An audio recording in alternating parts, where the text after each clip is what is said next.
Assalamualaikum warahmatullahi wabarakatuh. Minal aidin wal faizin, mohon maaf lahir dan batin.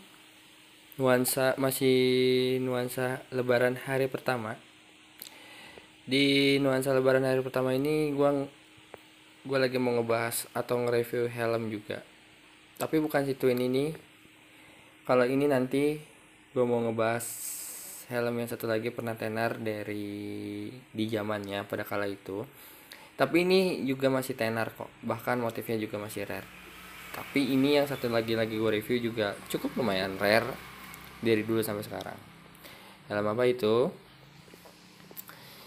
Yaps, betul sekali. Ini ada helm yang dulu katanya beratnya lebih-lebih dari gas LPG. Why?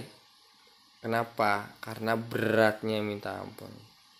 Tapi yang gue senangnya dari ini helm, dia approve snail, alias snailnya benar-benar bukan snail bohongan atau snail stikeran. Beda dengan yang ini.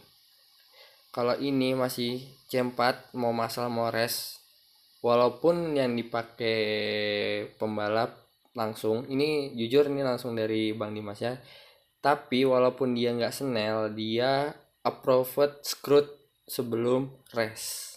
Jadi screwed itu semacam layak atau enggak sebuah helm untuk dipakai dalam ajang perlombaan tes. Tapi kalau dia sudah approved snail.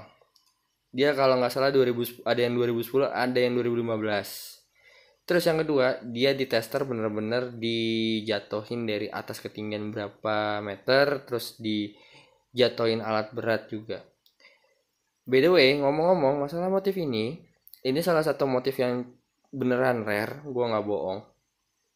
Dari awal gua main helm di 2017 sampai 2019 mungkin masih banyak, nggak banyak banget, mungkin ada satu dua orang yang sell motif seperti ini, tapi dengan catatan nggak ada logo Ducatinya. Ini logo Ducati yang membuat nih helm beneran rare. Ini helm apa sih sebenarnya? Ini C5 tapi dengan motif Mugello dari pembalap MotoGP yaitu Andrea Iannone. Bahkan yang kebanyakan dijual di pasaran itu bukan motif seperti ini, tapi melainkan yang hijau yang gambar serigala. Nah, apa sih keunggulannya dari C5 ini? Yang pertama, dia approved snail, bukan fiber lagi. Terus yang kedua, dia udah flat. Visornya. Double the ring yang ketiga. Terus, ini fannya main nggak? Om, main semua. Ini lumayan cukup adem helmnya. Terus, yang bikin nggak enak ini helm adalah beratnya lumayan minta ampun. Tapi di balik beratnya itu, motifnya gue seneng. Kenapa? Karena dia nggak ada yang sama di jalan. Yang pertama, walaupun ada, kita bisa patut curigai antara Ducatinya itu dia refine atau warna atau motif ori. Setahu gua dari era gua main helm, dari awal main helm sampai sekarang itu hanya beberapa orang yang mempunyai yang ori sebenarnya. Kebanyakan yang jual polos dan motif. Itu pun harganya jauh sama ini. Kalau ini terakhir gue jual itu di tahun 2000 berapa ya, 2019 kalau nggak salah, seingat gua 2019 apa 2022 gitu, pokoknya tahun-tahun segitulah, 2019 2023an lah, karena memang gua sama abang gua udah nggak begitu aktif di dunia perfilman gitu, jadi abang gua mengurangi helm dan gue juga mengurangi helm. Dia punya double, punya twin juga, twin twin Mugello, tapi kalau nggak salah yang satunya itu nggak ada logo Ducatinya. Ada apa enggak gitu, ada kalau nggak salah ada, dan itu pun gue jual seharga 1, sampai 2 jutaan. Nah, apa sih yang membuat rare? Yaitu motifnya. Karena livery ini udah ada hak ciptanya sendiri sebenarnya. Jadi walaupun kalian merepine dibandingin sama yang ori, tetap jauh bagusan yang ori dibandingkan yang repaint. Dan repaint juga itu bobot beratnya nambah dibandingkan jauh dengan yang ori. Nah, C5 ini terbagi menjadi dua. Ada res dan ada yang masal. Kebetulan ini yang punya bang gue yang res. Tapi yang res atau masal juga dia udah profesional dan sering digunakan dalam kancah dunia balap seperti road race atau balap. Tapi kebanyakan sering waktu berjalan, mungkin dari desain kali ya dan segi bobot, para pembalap banyak yang beralih ke C4 atau ke NHK GP Pro. GP Pro jauh lebih enteng dibandingkan C4, C5 massal maupun race. Tapi bagolnya segi dimensi lebarnya dia ini itu sama dengan seperti C5. Walaupun dia berat dengan tinggi badan 170, badan kurus itu nggak kelihatan kayak toge-toge banget kok.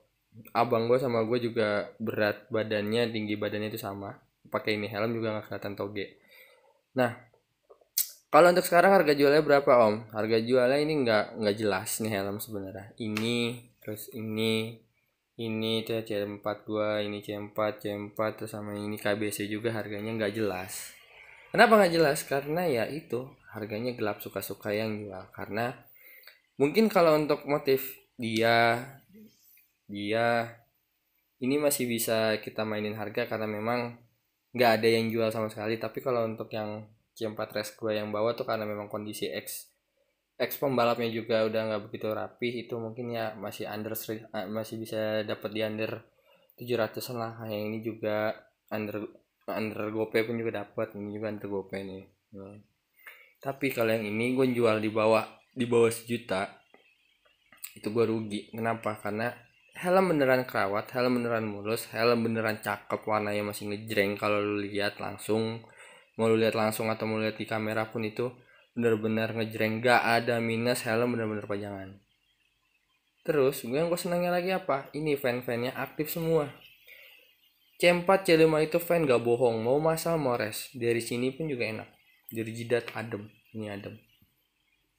Nah, kalau ngomongin masalah berat, temen gue pernah bikin C5 massal ataupun race itu bikin seringan-ringannya hampir sama kayak C4, tapi gue nggak tahu apa yang dikurangin, apa yang dikurangin bobotnya sama dia. Sedangkan misalnya contohnya gini deh, kayak beratnya dari 15 nih, dia bisa beratnya dari 15 dia bisa ngurangin 1,2, 300 gramnya dikurangin, itu sangat berpengaruh ya. Tapi kalau kata temen gue kuncinya ada satu, dari knopnya ini bisa mengurangi bobot. Tuh. Kalau kalian ingin membeli helm budgeting 700 sampai 1 juta, C4 C5 worth it dibeli. Tapi jangan mengharapkan motif seperti ini dan ini, karena ini memiliki hak ciptanya masing-masing. Apalagi ini nih, nanti gue bakal bahas kok. Nah, kenapa gue saranin? Karena dia satu udah approve Snell, dua udah flat visor, ketiga fan-nya aktif semua, keempat double the ring. Paling cuman minus leher lo berasa pegel pakai ini helm.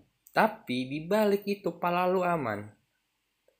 Bahkan di Indonesia kan nggak boleh kenceng-kenceng ngebut-ngebut. Iya, kita nggak mikirin ke arah sana sebenarnya. Kalau gua, yang namanya musibah itu nggak ada yang tahu. Jadi alangkah baiknya lindungin kepala kalian sebelum terjadi apa-apa. Jangan lupa di like, di subscribe agar channel ini terus berkembang. Semoga terhibur. Bye bye.